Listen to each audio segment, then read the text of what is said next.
ఇవాళ ప్రశ్న అనేటువంటి ఒక యూట్యూబర్ రావణ్ గారిని తీసుకుందాం, సంఘటన తీసుకుందాం. ఏంటి మీరు చేస్తున్నది? మళ్ళీ వైఎస్ఆర్ కాంగ్రెస్ పార్టీకి జనసేనకి తగు పెట్టుకుంటాకి ఆ రావణ్ అనేటువంటి యూట్యూబర్ ని ఎంచుకున్నారు మీరు పావు కింద. ఏం చేస్తున్నారు ఎంచుకుని? నాకు కనపడేదైతే కాపులు జనసామర్థ్యం ఎక్కడ ఎక్కువ ఉంటే అక్కడ మాత్రమే మీరు పోలీస్ స్టేషన్లో కేసు పెట్టిస్తున్నారు. అదే కనపడుతుంది కదా. ఫస్ట్ కేసు ఎక్కడ పెట్టారు? పిఠాపురంలో పెట్టారు. స్టేషన్ మీదకి దొమ్మికి వెళ్ళారు, దొమ్మికి పంపించారు. నెక్స్ట్ కేసు బెయిల్ రాగానే జడ్జి గారు తిడుతున్నారు, సిగ్గులేదరా బాబు మీకు, ఏం చేస్తాం సార్, చంద్రబాబు గారు వెళ్ళమన్నారు సార్, డీజీపీ గారు వెళ్ళమన్నారు సార్ అని వాళ్ళు ఏడుతున్నారు పోలీసులు. అక్కడి నుంచి కాకినాడ రూరల్, కాకినాడ రూరల్ మొరమీడ మాకు తేటం ఏంటి అని జడ్జి గారు తిడతాడు. వెంటనే బయట అరెస్ట్. బందర్ ఎనుగుదురు పోలీసులండి, అక్కడి నుంచి ఎనుగుదురు తీసుకొస్తారు. ఎనుగుదురులో స్టేషన్ మీద దొమ్మి, స్టేషన్లో గోడ దూకెళ్తారు రౌడీ షీటర్లు. అది కొట్టాల్సింది కదా, ప్రశ్న రావణ్ణి కొట్టాల్సింది కదా, ఎందుకు కొట్టలేదు అని అడుగుతున్నాను. బయట అరుగు మీద కూర్చున్నాడుగా, చెక్కబల్ల మీద రావణం చిద్విలాసంగా నవ్వుతా కూర్చున్నాడు కదా. మరి అంత పోటుగాళ్ళు గోడ దూకెళ్ళిన రౌడీలు రావణ్ణి ఎందుకు కొట్టలేదు అంటున్నాను. అంటే మీ డ్రామా అక్కడి వరకే. వైఎస్ఆర్ కాంగ్రెస్ పార్టీ నిజంగా బందర్ సంఘటన చెప్తానండి.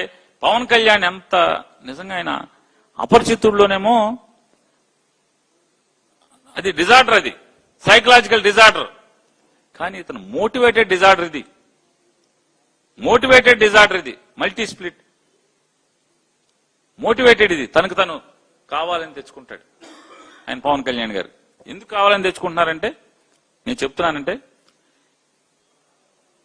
మొన్న ఎప్పుడైతే నిన్న లేదు మొన్న రావణ్ గారిని రెండో కేసు పెట్టారో, మొన్న పొద్దున పవన్ కళ్యాణ్ గారి ఆఫీసులో అన్ని వ్యవహారాలు అన్ని సంగతులు, ఎవరు రావాలి, ఏ గేట్లోంచి రావాలి, ఏ తలుపులోంచి వెళ్ళాలి, మీడియా కనపడకుండా ఎవరు రావాలి, ఇట్లాంటి అన్ని పనులు చూసేటువంటి ఒక ఎమ్మెల్సీ ఉన్నాడు హరిప్రసాద్. ఆయన బందర్లో మొన్న నిన్న ఏం పని బందర్లో? మొన్నొచ్చావు ఆర్కేఎంఎస్ పైన షెడ్ కింద మీటింగ్ పెట్టావు, అందరిని పిలుచుకున్నావు. ఏంటయ్యా అంటే పని, ఎవరికి ఏం పదవులు కావాలి, ఎవరికి నామినేటెడ్ కావాలి, ఎవరికి కౌన్సిల్ టికెట్ కావాలి, ఎవరికి ఎమ్మెల్సీ టికెట్ కావాలి, ఎవరికి జిల్లా పరిషత్ చైర్మన్ కావాలి, ఎవరికి ఎంపీపీ కావాలి, ఎవరికి జెడ్పీటీసీ కావాలి, మీరందరూ అప్లికేషన్లు పట్టరండి అని జిల్లా మొత్తం అక్కడికి పోగేస్తామంట. చూడండి తంతు, హరిప్రసాద్ తంతు. హరిప్రసాద్ ఎందుకు వస్తాడు? పవన్ కళ్యాణ్ పంపిస్తే వస్తాడు, స్కెచ్ గీసి పంపిస్తాడు.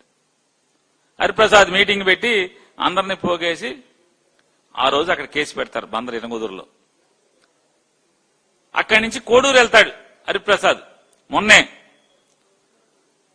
కోడూరు ఎందుకు? అక్కడ కూడా కాపులు ఎక్కువ గట్టిగా ఉన్నారు. కాపులు బందర్లో ఉన్నారు, అమినిగడ్డ నియోజకవర్గం కోడూరులో కేసు అయ్యింది ఆల్రెడీ రావణ్ మీద.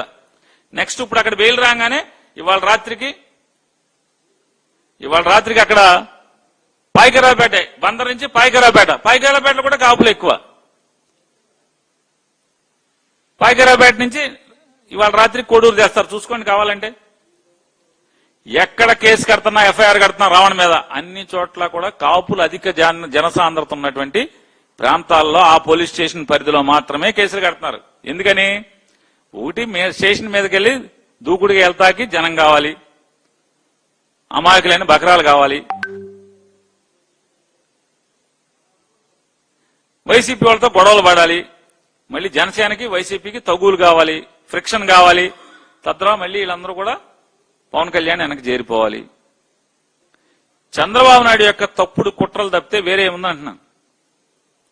పోలీసులు సిగ్గుపడరా అని అడుగుతున్నాను. ఐపీఎస్లు చదువుకున్నారు, పోలీస్ స్టేషన్ మీద దొమ్మి వస్తే రౌడీ షీటర్లు పోలీసులు ఏం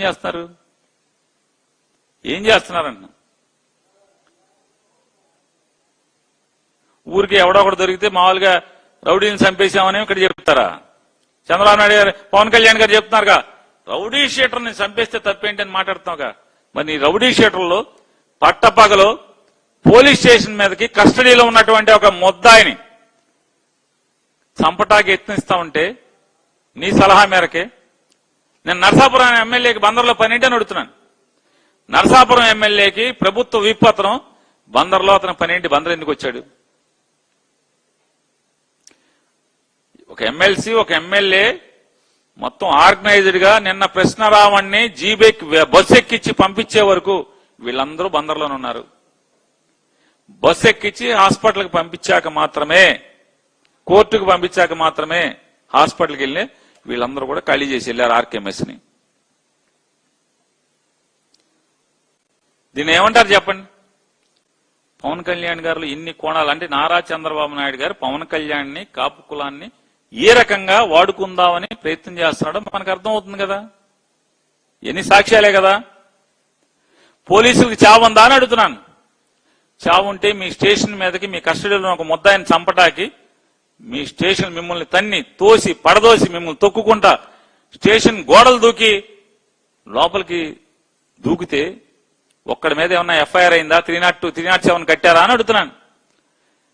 మిమ్మల్ని పోలీసు విధులకు ఆటంకం కలిగించారని కానీ అయితే మిమ్మల్ని హత్యాయత్నం చేశారని కానీ ఏమన్నా జరిగిందా అని అడుగుతున్నాను.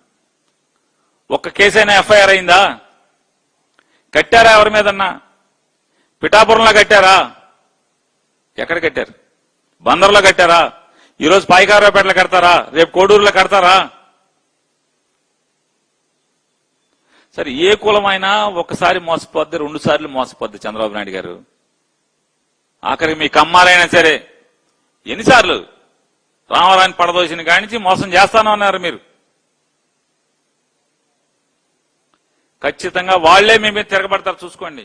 మీ కులాల కుంపట్లు ఈ రకంగా నీచంగా దిగజారి మీరు రాజకీయం చేయటం. ఈ రాష్ట్రంలో ఇంకేం లేవా అని అడుగుతున్నాను. ఈ రాష్ట్రంలో ఇంకేం లేదా అన్న మీరు చేయటానికి. బందర్ పోర్టు డెడ్జింగ్ అయిపోయింది, పట్టించుకోరా అని అడుగుతున్నాను. రామాయపట్నం ఎవరికో కట్టబెడదాకి మాత్రం ఇచ్చేస్తున్నారు. 2 ఏళ్ల నుంచి పట్టుమని అసలు 4 రోజులు పనిచేస్తే చాలు. ఇవాళ ప్రశ్న అనేటువంటి ఒక యూట్యూబర్ రావణ్ గారిని తీసుకుందాం, సంఘటన తీసుకుందాం. ఏంటి మీరు చేస్తున్నది? మళ్ళీ వైఎస్ఆర్ కాంగ్రెస్ పార్టీకి జనసేనకి తగు పెట్టుకుంటాకి ఆ రావణ్ అనేటువంటి యూట్యూబర్ ని ఎంచుకున్నారు మీరు పావు కింద. ఏం చేస్తున్నారు ఎంచుకుని? నాకు కనపడేదైతే కాపులు జనసామర్థ్యం ఎక్కడ ఎక్కువ ఉంటే అక్కడ మాత్రమే మీరు పోలీస్ స్టేషన్లో కేసు పెట్టిస్తున్నారు. అదే కనపడుతుంది కదా. ఫస్ట్ కేసు ఎక్కడ పెట్టారు? పిఠాపురంలో పెట్టారు. స్టేషన్ మీదకి దొమ్మికి వెళ్ళారు, దొమ్మికి పంపించారు. నెక్స్ట్ కేసు బెయిల్ రాగానే జడ్జి గారు తిడుతున్నారు, సిగ్గులేదరా బాబు మీకు? ఏం చేస్తాం సార్, చంద్రబాబు గారు వెళ్ళమన్నారు సార్, డీజీపీ గారు వెళ్ళమన్నారు సార్ అని వాళ్ళు ఏడుతున్నారు పోలీసులు. అక్కడి నుంచి కాకినాడ రూరల్. కాకినాడ రూరల్లో మొరమీడ మాకు తేటం ఏంటి అని జడ్జి గారు తిడతాడు. వెంటనే బయట అరెస్ట్. బందర్ ఎనుగుదురు పోలీసులండి, అక్కడి నుంచి ఎనుగుదురు తీసుకొస్తారు. ఎనుగుదురులో స్టేషన్ మీద దొమ్మి